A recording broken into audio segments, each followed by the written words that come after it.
আজ দুপুরবেলায় ঘুম থেকে উঠে দুই বোন মিলে যাচ্ছি বাজার করতে, মানে সবজি বাজার আর মুদি বাজার রান্না করব সেই জন্য।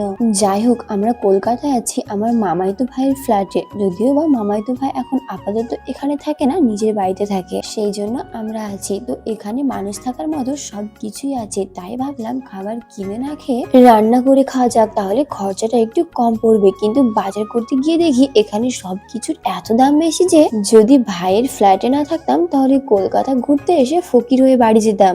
যাই হোক, রুমে এসে সবকিছু কেটে ফার্স্ট টাইম ইন্ডাকশনে রান্না করছি, এর আগে কোনোদিন করিনি। আর এই দেখো, আমরা এখানে রান্না করছি আর আকাশ দিয়ে প্লেন যাচ্ছে। আমাদের ফ্ল্যাট থেকে এয়ারপোর্টটা অনেকটাই কাছে, সেই জন্য দিনে রাতে এত প্লেন যাচ্ছে, কিন্তু আমি যখনই ভিডিও করবো বলছি তখন আর যাচ্ছে না। যাই হোক, অচেনা জায়গায় এসে অজানা জিনিসে কি যে রান্না করেছে কে জানে। আজকে আমি রান্না করিনি, আমার দুই আপা মিলে করেছে। মানে এখন যতদিন থাকবো এইভাবে রান্না করেই খেতে হবে।